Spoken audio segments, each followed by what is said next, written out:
he sent me, those are needles and columns, and so those are kind of mixed in, and that requires some drier air to make those form. We've talked a lot about this being a drier, powdery type of snow, and that's why it's giving it sort of a different texture here, allowing it to blow around, and thankfully not allowing it to really accumulate much on tree limbs to where we have to worry about that causing power outages. On the flip side, though, the wind could continue to create a few scattered power outages here and there. Here's a closer view of the snow in motion, that band that's been heavier from eastern Gwinnett County now dipping down into Morgan and Putnam counties. There's a little break right there. And then we've got the heavier bands still ongoing here out to the west. Notice this right here into North Fulton County. We're going to watch this snow start to fill back in. Some of these areas that really feel like they've missed out so far, there is more on the way, which will keep us under our winter storm warning until 1 a.m. Sunday. Winter weather advisory, that will actually wrap up at 7 o'clock this evening, only because we're expecting that snow will taper off a little bit earlier in those locations. But we're still on top of the changes out there for you. We'll bring you another update in just a few minutes. Tom, Alex? Joanne, thanks so much. We're starting to see snowfall right here in Metro Atlanta. Gosh, it's about time. I know we've been waiting for this. Deidre Dukes is at Piedmont Park. Deidre, good to see you. Good to see you too. Good morning, Alex and Tom. Well, I tell you what, we still have people out and about, even though, as Joanne said, we have seen temperatures drop out here within the past half hour or so. And boy, the wind has really 1 mile. This is not the final word, though, because any little burst of heavier snow or some of those smaller, heavier snow bands that I pointed out on the west side, those can also really reduce visibility. It's just one more good reason not to be out on the roadways if you can help it. Now, the cold weather is really what we're shifting our attention to once the snow comes to an end. Obviously cold enough to leave this snow sticking around. It's not going anywhere tonight. Whatever is on the ground is still going to be there for most of Sunday, because a lot of areas may not even get above freezing, and if you do, it's not going to be for very long, because here's how we're going to start out Sunday with some wind chill values that could be 10 or 15 below zero. That's why we've got this extreme cold warning in effect. A couple things to keep in mind: the duration of the cold, and I know Alex Forbes has mentioned a few times that really makes it more susceptible for pipes to burst. If you haven't taken precautions yet, go ahead and do it. That's not something you want to have to contend with. Leave faucets dripping if you have to, because our best chance of seeing above freezing temperatures area wide is not until Monday afternoon. Let's go through this here, the combination of temperature and wind chill. It'll drop into the teens tonight in the Atlanta area, but we wake up around sunrise to numbers near zero, some sub-zero numbers, even farther south. Eatonton could have a 6-degree wind chill first thing in the morning. So naturally, the question is, when do we really thaw out? Well, we do get an opportunity next week. Tomorrow, not so much, but we will have sunshine out tomorrow, and that's going to start to melt through things, knowing that these snow showers are going to taper off from west to east by late afternoon and early this evening. So even overnight tonight, the clouds are going to start to clear, which will leave us not only sunny for the second half of the weekend, but also Monday on Groundhog Day. Now notice, we're still below freezing to start that, but we'll bounce back up to 48 in the afternoon. We've really lost sight of what is normal for temperatures this time of year. That would be mid-50s. We actually have that in our extended forecast. We'll get there for Tuesday and Wednesday, so that should mean we're warm enough for only rain with that next system for the middle of next week. Alex? All right, Joanne, thanks so much. Before we leave you here on this extended version of Good Day Atlanta on a Saturday morning, I want to take you live outside for another look at conditions as we track this wintry storm that is passing through our area yet again this weekend, as we take a live look at Hartsfield-Jackson International Airport. So far, no reports of any significant delays out there, but as the snow kind of rolls in, we might start hearing just that. We're continuing to monitor the situation there. We're going to keep our fingers crossed. Take a look at the roadways now. You can see that there is still some snow accumulation there. We're keeping you posted on it all. Hopefully you'll stick around, though, because we've got much more to discuss. I know that we're on the air right now, but if you go ahead and download Fox Local to your smartphone or your smart TV, you'll see that we will be streaming all your latest weather conditions 24/7 throughout the remainder of the afternoon. We're not just leaving you with basketball. We've got your weather covered as well. wow. Bounce between basketball and Fox Local, where we're going to be providing continuous coverage of the wintry conditions out there. Not over yet, according to meteorologist Alex Forbes and Joanne Feldman.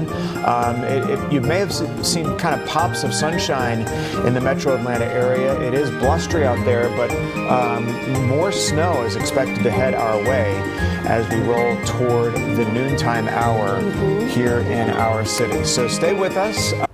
20 making its way down to I-85. This is for South Fulton, even southern parts of Douglas County, getting a pretty good swath there near Chattahoochee Hills, coming down here a little bit to the south of the airport at this point. For those of you in Fairburn, you should expect a pretty good dose of shower activity in the way of snow showers. All snow today. And then once you get down to US 29 there, just to the north of Noonan in Coweta County, you're getting spray. This will eventually flow into Fayette County. For those of you there in Tyrone, all the way down to Peachtree City. And then up next would likely be Fayetteville. Likely a couple squalls inching closer to the airport. We'll have to check that camera momentarily to see if we're getting any ground signatures there. We're going to continue to see this activity fester across the area as we go throughout the afternoon and into the early evening for some, especially out east. So if you have not gotten snow yet, and I know there's a section of DeKalb County that is waiting on some accumulation to actually occur there are some bands out to the west that could possibly slide over your neighborhoods before this is all said and done.